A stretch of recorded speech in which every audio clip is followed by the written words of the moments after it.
Alors, déjà, parle-nous un peu des types de lieux que tu aimes pratiquer. Non. Non, tu ne seras rien. Rien du tout.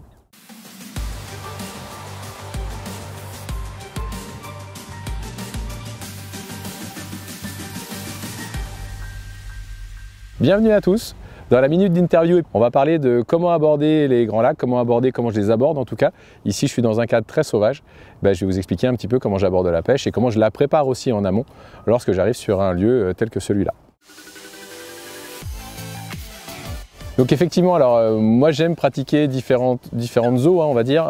J'ai vraiment une prédilection et un feeling très fort avec les grands espaces. C'est quelque chose qui m'attire depuis toujours. Les très grands lacs, que ce soit des lacs naturels, des lacs de barrage, dès que ça passe les 500, les 600, 1000 hectares, 2000 hectares, il y a une sensation, quelque chose d'assez inexplicable, mais qui est impalpable aussi, mais quelque chose qui me fait triper. Donc ça, c'est vraiment des lieux que j'affectionne particulièrement. Puis d'une manière générale, j'aime bien aborder les eaux sauvages, que ce soit les petites gravières où on ne sait pas trop d'informations, il n'y a pas trop d'informations sur les lieux, sur les poissons. Dès qu'il y a à découvrir des choses, c'est quelque chose qui va m'attirer. À partir du moment où tout est su, fait, qu'on connaît tout le cheptel, tous les poissons, je ne dis pas que ça ne m'intéresse pas, mais c'est moins ce qui va vraiment me faire vibrer. Voilà, donc pour montrer un petit peu ce qui m'intéresse, clairement, ce sont les grands espaces en 1 et après les eaux plutôt sauvages. Alors c'est une bonne question. Sur les grands espaces, une zone que l'on ne connaît pas, c'est vrai que ça demande, en général, on dit que ça demande beaucoup de préparation. Et je pense que ce n'est pas usurpé comme terme parce que préparer à venir pêcher les grands espaces, ça ne se fait pas au dernier moment sur un coup de tête, quoique on peut le faire, mais en tout cas on met, à mon avis, pas toutes les chances de son côté. Donc moi, concrètement, dans un premier temps, je vais déjà me faire une idée de la zone ou des différentes zones du lac, grâce notamment au numérique et aux différentes applications qu'on peut retrouver, les applications satellites qui permettent d'avoir des vues du dessus. Donc ça, c'est vraiment quelque chose qui va déjà évidemment me guider sur les différentes zones du lac. Je vais pouvoir me rendre compte un petit peu de comment sont faites les zones, des distances. On peut calculer les distances, voir s'il y a des herbiers, voir s'il y a des hauts fonds. Parfois, ils apparaissent aussi sur ce genre d'application. Donc c'est quand même très très intéressant. Donc c'est quand même ce qui va me permettre déjà de dégrossir et de cibler différentes zones sur le lac, que je vais ensuite, dans un second temps, certainement aller voir si jamais j'ai le temps et si la distance me le permet. Mais en tout cas, déjà, dans ma tête, je vais déjà essayer de séquencer et de déterminer des zones. Ça, c'est la première chose. Bien sûr, à côté de cela, je vais essayer de voir le règlement, parce que le règlement, c'est aussi l'élément important qui va me permettre de savoir si le lac, je peux l'aborder comme je l'envisage ou si au contraire, il y a trop de contraintes de pêche, notamment des zones qui paraissent magnifiques mais qui finalement sont en réserve de pêche. Du coup, ça va complètement fausser la donne et je sais que ces zones-là, je ne pourrais pas aller directement dedans, il va falloir se mettre à proximité, respecter le cadre et du coup, ça peut aussi engendrer une difficulté supplémentaire dans la pêche. Donc connaître le règlement en termes de réserve, en termes de navigation, d'autorisation de pêche de nuit, de différents secteurs, tout ça, ça va me guider aussi dans mes choix, évidemment, pour mettre toutes les chances de mon côté parce que les grands espaces, c'est déjà contraignant et fatigant, c'est quand même des pêches assez physiques, on va dire, quand on les enchaîne sur plusieurs jours. Donc encore faut-il pouvoir les faire et être sûr qu'à un moment donné, on ait la chance de croiser les poissons et qu'on ne les regarde pas sauter à 500 mètres dans une zone où ils sont inatteignables, quoi.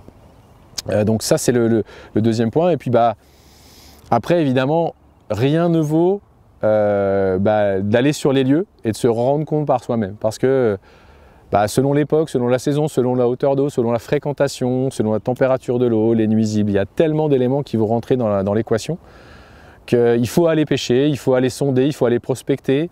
Ici, on est sur un lac pour justement prospecter peut-être pour un futur tournage. On vient essayer de pêcher. On a très peu d'infos, quasiment pas d'infos. Et moi, ça, j'adore. Je suis fan absolu parce que tout est à découvrir. Et c'est pas facile, mais en tout cas, le fait de venir, on va cocher au fur et à mesure des cas sur ce qui marche pas, où est-ce qu'on a vu des poissons, on n'en a pas vu, on les a pris. On ne les a pas pris et il y a des nuisibles, il n'y en a pas, on a eu des contraintes, on n'en a pas eu, bref. C'est dangereux en termes de navigation de vent, il y a plein de choses qui rentrent en compte. Donc rien ne vaut le fait d'aller sur les lieux, se rendre compte par soi-même pour soit dire cette zone que j'avais répertoriée en 1 à la maison, elle est vraiment top, soit au contraire, finalement non, pour X raisons, elle n'est pas pêchable, il y a trop de profondeur ou c'est une zone qui est surpêchée en permanence, bref. Voilà, il faut aller sur les lieux, rencontrer peut-être aussi des gens qui ont l'habitude de le pêcher, qui vont peut-être vous donner des informations. Donc voilà en gros ma méthodologie quand je vais chercher un lieu de pêche ou essayer d'aborder notamment les très grands espaces où on peut, de mon point de vue, pas arriver trop les mains dans les poches en disant, sauf si on a 2 mois et demi devant soi, mais ce qui n'est pas mon cas. C'est vrai qu'on n'a pas spécifié le fait, voilà, si le lac est très très loin ou s'il est proche de votre habitation, mais finalement le protocole en lui-même c'est quasiment la même chose. C'est-à-dire que je vais avoir toujours la même méthode, que ce soit proche ou loin de chez moi, si ce n'est que, évidemment, quand c'est proche de chez soi, on va pouvoir bien plus vite accéder au lieu, donc aller se rendre compte des zones directement. Ça, c'est quand même un point fort de mon point de vue. Et puis, le temps de pêche qu'on va avoir dessus, il va déterminer aussi le fait si c'est proche de chez soi, on peut amorcer en amont. Si jamais on est sur un lac qui n'est pas trop fréquenté, on peut se permettre d'amorcer pour préparer sa pêche. Et ça, franchement, si vous pouvez le faire, je pense que c'est quand même mettre beaucoup de chance de son côté pour arriver à faire des poissons. Hein. Si on les a trouvés, si on les a ciblés et qu'on les amorce, il y a quand même de grandes chances qu'à un moment donné, on finisse par les croiser. En revanche, si on va sur ce genre de lieu pour quelques jours sur une durée déterminée, pour des vacances, etc., si on peut aller amorcer quelques jours avant, c'est top, mais si jamais c'est trop loin et qu'on n'a pas la possibilité, et que ce n'est pas le cas, et là, il va falloir cibler en arrivant, amorcer en arrivant ou pêcher en spot. C'est deux stratégies complètement différentes. Hein. Souvent, voilà, si c'est proche de chez soi et qu'on peut amorcer, on fait plutôt une pêche dit de rendement. En tout cas, on espère faire un rendement dans les poissons. Si on est loin et qu'on a ciblé des espaces, des zones déterminées, on va plutôt pêcher en spot et en fonction des touches, peut-être commencer à mettre un puzzle en place et comprendre des choses. Et plus on a de temps devant soi, plus on peut se permettre d'amorcer une zone, même en arrivant. Amorcer une zone, la laisser travailler pendant 12-24 heures, selon les appâts qu'on a prévus et puis bien sûr la quantité de poissons dans les lacs. Et après pêcher dessus. Hein. Moi ça m'arrive aussi de faire une zone amorcée, de la laisser travailler, de pêcher en spot de manière un petit peu satellite autour de cette zone. Et ça dépend évidemment du nombre de jours que j'ai devant moi pour faire ma pêche. Mais ça permet de ne pas mettre tous les œufs dans le même panier. Donc géographiquement, évidemment, ça va avoir une grosse influence sur, en tout cas j'ai envie de dire, la partie vraiment préparation de la pêche en termes d'amorçage pour qu'elle soit de plus en plus efficace lorsqu'on arrive au bord de l'eau. Alors oui, c'est vrai que si jamais on aborde un très grand lac ou un grand lac loin de chez soi et qu'on met en place une pêche, on a ciblé des spots, on a amorcé une zone, etc. et que pour autant on n'arrive pas à faire des poissons, c'est vrai que là c'est toujours ce doute qui s'installe dans la tête entre continuer la stratégie initiale ou justement essayer de changer, de s'adapter. Alors dans les différents outils qu'on a pour s'adapter, il y a la première chose, c'est changer de lieu. C'est-à-dire on quitte la zone et on se dit voilà, je traque, j'essaye d'aller trouver les poissons ailleurs. C'est une possibilité qui n'est pas toujours donnée. Faut-il encore pouvoir changer de lieu, avoir un autre poste, avoir suffisamment d'intendance batterie pour se déplacer si vous êtes en bateau, etc. Ça peut être une solution si on pense que la zone est désertée par les poissons. Après, si les poissons sont là, qu'on n'arrive pas à les faire mordre, c'est évidemment essayer de trouver ce qui peut déclencher les touches. Ça peut être des substrats, ça peut être des choses sur lesquelles elles sont fixées. On a l'exemple en ce moment même, hein, parce que là on est sur un essai justement en très grand lac et puis en remontant le plomb, on s'est retrouvé avec des vers de vase. Se demander pourquoi les poissons étaient dans cette zone, il n'y avait rien d'apparent et finalement il y avait des vers de vase. Donc ça fait partie des éléments qui vont venir compliquer la pêche mais qui nous donnent des indices. Donc qu'est-ce que je vais mettre en place pour essayer de les faire mordre lorsqu'elles sont fixées sur une nourriture naturelle? Alors après on n'est pas magicien, hein. On va essayer des appâts au fond, des appâts décollés, des graines, des billes. On va essayer de voir si en pêchant dans les zones où il y a beaucoup de vers de vase, on arrive à les faire. C'est essayer de sans arrêt ramener quelque chose de nouveau qui pourrait déclencher la touche. Donc c'est pas si simple que ça. Ce qu'il faut, c'est rester adaptable. En général, moi j'aime bien garder certaines stratégies jusqu'au bout sur une ou deux cannes et peut-être sur les deux autres tenter autre chose pour avoir une clé qui s'ouvre et d'un seul coup on va faire une touche, on a compris quelque chose, on a changé la hauteur d'eau des montages, on a mis une pop-up beaucoup plus décollée, au contraire on est revenu au fond, on a mis un tricheur, bref, sur les deux cannes qui cherchent, d'un seul coup elle nous ouvre une clé, on se rapproche d'un obstacle ou voilà, et cette clé-là, elle va peut-être nous ouvrir le reste de la pêche.